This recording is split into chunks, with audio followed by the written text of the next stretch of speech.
This is Chad Toyne with your Wednesday, May 6th special report for grains from Trader PhD Ag Marketing. By the end of this broadcast, I promise you're going to have a whole new insight of the future of U.S. agriculture and why it's so incredibly bright that you might not be able to believe it. Where do I start? Monday. Corn and beans surged with corn at a one-year high. Corn futures in Europe are at a two-year high. We've got huge export inspections for corn, a seasonal record print for this time of year. Crude was higher on Monday as well as things in Iran weren't looking so rosy. Higher crude supports a price floor for biofuel grains, and we're talking corn and soybeans, canola and rapeseed. All of these oilseeds are exploding, or should I say they are expanding as if they are preparing to explode, as is crude itself expanding as if it's preparing to explode. But wait a second, here comes Turnaround Tuesday yesterday, and grains are trading sharply lower here today. Overnight, Operation Epic Fury was announced that it is closing, likely because of a political 60-day window for the executive branch to take military action without congressional approval. Also, Operation Freedom, that was announced having to do with the U.S. Navy escorting safe passage for ships in the region, ships from countries like South Korea that have no skin in the game for the war in the Middle East, that is now said not to be needed as it is announced that we're very close to having a deal with Iran. So down comes crude. Down comes oilseed futures. Up goes the stock market, and here we sit. Now what? Geopolitics. This is the most epic game of geopolitical chess that the world has ever seen. I eat this stuff up. I love watching all of the telltale signs from watching different news sources and making sense of all of the things that don't add up on the surface, but make sense if you put all of the pieces together. I'm an enthusiast. It's up to you as to what you believe, but you are paying me for my viewpoint and opinion, so here it is. Project Freedom has ships from innocent countries being escorted out. That's the lifeguard yelling, "Everyone out of the pool." And now all that's left in the Persian Gulf are the bad guys and the USA. Everybody that's got skin in the game is willing to fight a war. This clears the battlefield and allows for a much more aggressive military action on the water. It also allows for water landings for a likely invasion. An invasion? Boots on the ground? Yes, it's looking that way, and here's why.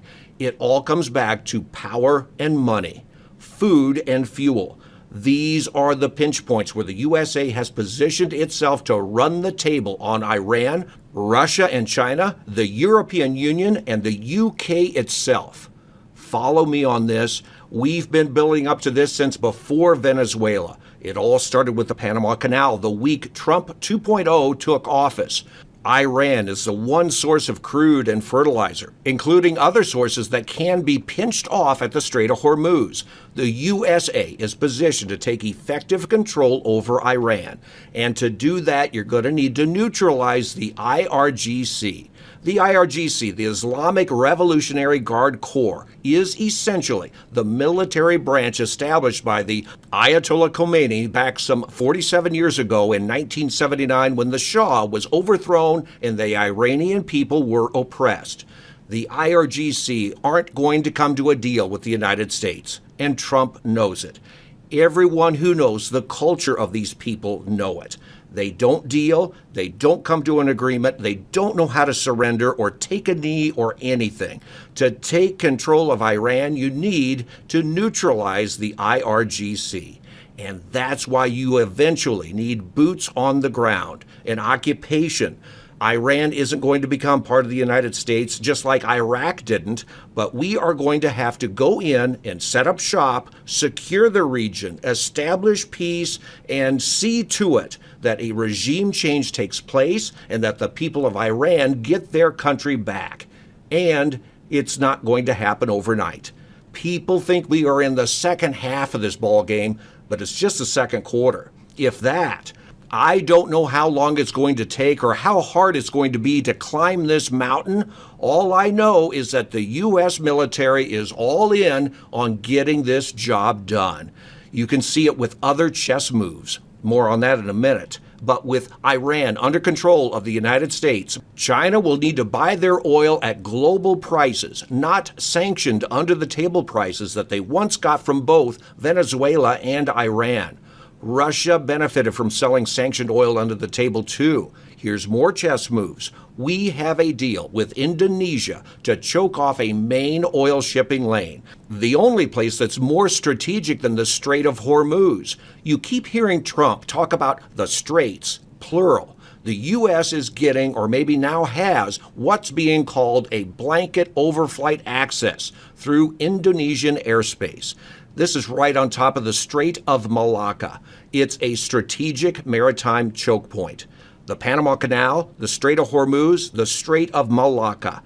If oil or anything else needs to be shipped from the Middle East, it all comes through the Strait of Malacca. It is sandwiched between Malaysia and Indonesia.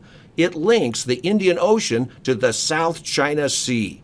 With the U.S. having control over the skies at both the Strait of Hormuz and the Strait of Malacca, the U.S. Navy can join as well and choke off China from fertilizer and crude that it needs to survive. Two main points here. Number one, this has long been the plan, at least for many months. I know it's been on the lips of President Trump as he gives talks to the press talking about the straits. He's always been referring to the Straits of Hormuz and Malacca. Number two, have you ever cornered an animal? Make sure you give it a way out, the way that you want it to go. And if that animal believes that the only way it can survive is to attack you, and to do so with as deadly a force as it can, it's going to go right through you. And what happens if you corner China?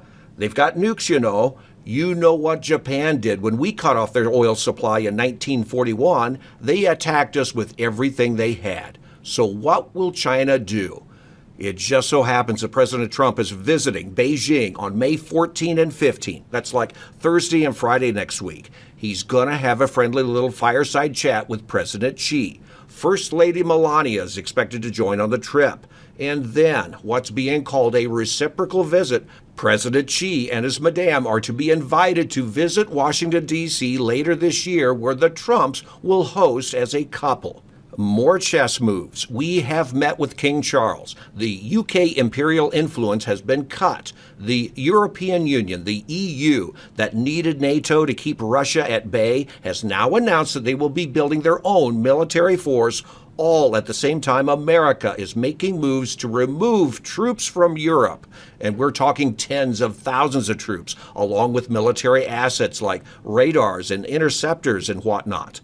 The Ukraine war has drones hitting and disabling most, if not all, of the Baltic area of Russia that ships out millions of barrels of Russian oil out to the Baltic Sea.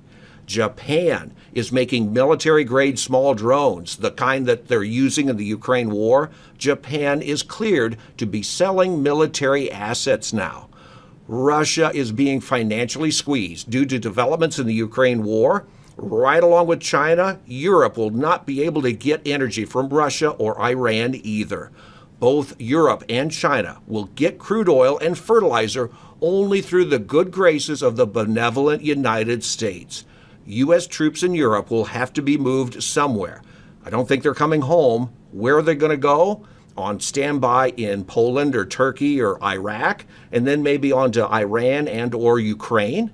Folks, imagine a world where the USA controls enough of the world's fertilizer and crude oil so that we will no longer be negatively influenced by anyone, anyplace else in the world. Food and fuel will rule, and America holds all the cards. It's gonna be good to be an American farmer. Or maybe I'm way off base. I know the future will never unfold exactly the way anyone thinks, but it's hard to ignore how the chess pieces are positioned on the chessboard. There, you've got the full picture, early, bold, and sharp insights. Insights that nobody else in ag is delivering, showing why the future of U.S. agriculture is brighter than most can imagine. I'm Chad Toyne, and this has been Trader PhD. Past performance is not indicative of future results. Futures trading involves substantial risk and is not suitable for all investors.